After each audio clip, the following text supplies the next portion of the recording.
All right, let's get analysis on all of this from our military experts. Retired Army Brigadier General Mark Kimmett is the former Assistant Secretary of State for Political and Military Affairs under President George W. Bush.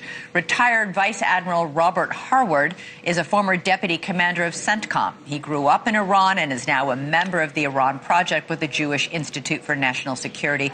Great to have you both here. All right, General, I'm going to start with you. We all remember the Pottery Barn rule that former Secretary of State Colin Powell cited. You break it, you own it. Iran closed the strait after we attacked. Now Trump is saying to our European allies, you go fix it?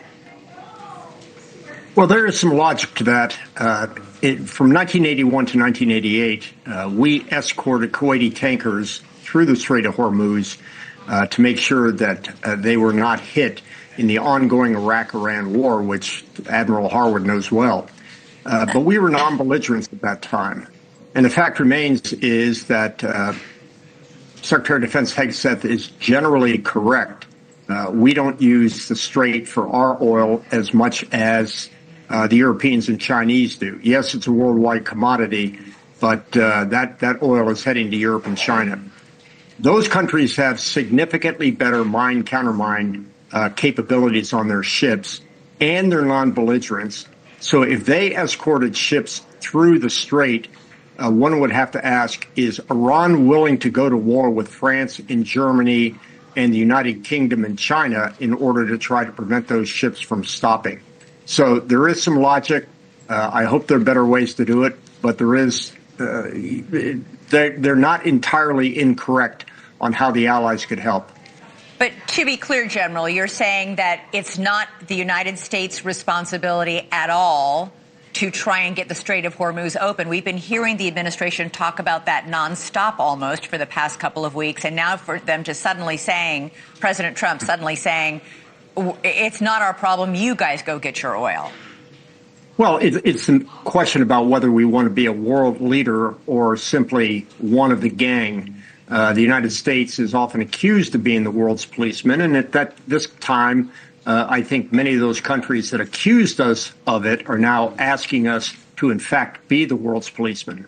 Admiral, different members of the administration at times say different things about what our objectives are. Some say it's no nuclear weapons. Others say it's the destruction of all missile capacity. Others say the destruction of the military. Some add in regime change. Let's start with the military.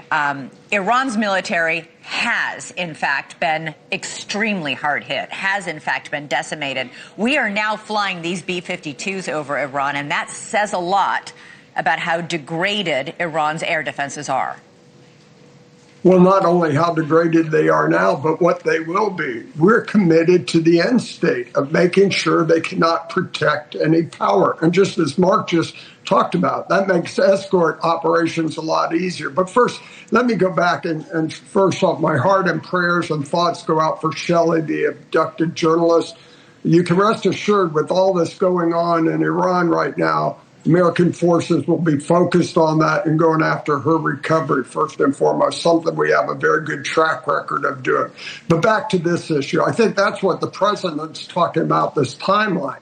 Once we finish, those bombers go to work. If we haven't destroyed everything now, we will by the time this is over, all their military capacity to project power. And I think that's what he's putting on his timeline for the end of conflict.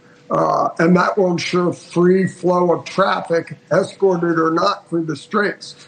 But that leads the bigger and long-term issues, recovery of the weapons-grade material or the highly enriched material and what the regime will do. But with those threats eradicated, we have a lot of time, a lot of different ways of dealing with those issues. Yeah, Admiral, you bring up the nukes. The president just said we've accomplished the no nukes part of the mission. He says Iran no longer has the capacity to make a nuclear weapon, but there are still nearly 1,000 pounds of highly enriched uranium in Iran.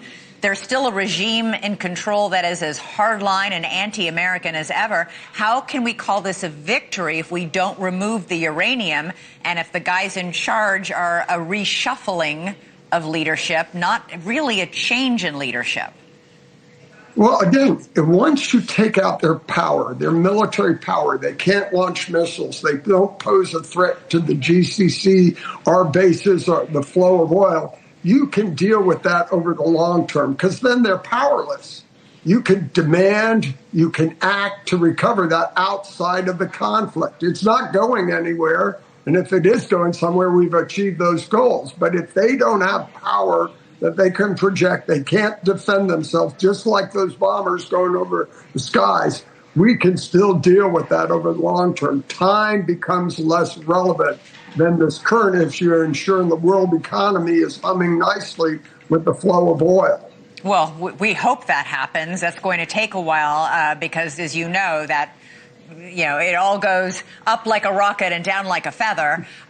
General, do you agree that we can call this a victory if we leave Iran with that 1,000, pounds of highly enriched uranium still there?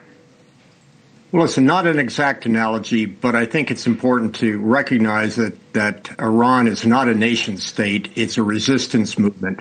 And I remember back in 2006, after the Israelis had completely decimated, obliterated, to be exact, Hezbollah inside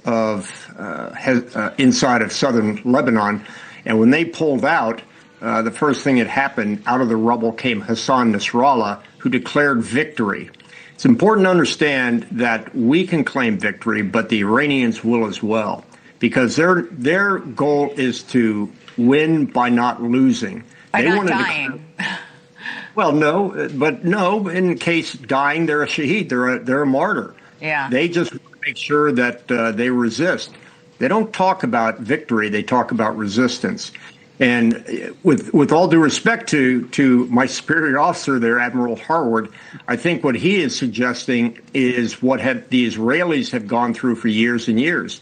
They fight. They don't finish the job. And they have to come back. They simply are mowing the grass, and they'll have to come back sooner or later.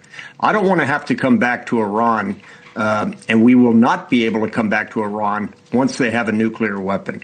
So I think we've got to be more than we can get to it later with regards to their nuclear program. So you're saying we should remove the uranium? I think we should not only militarily but diplomatically remove and have the Iranians give up their nuclear program.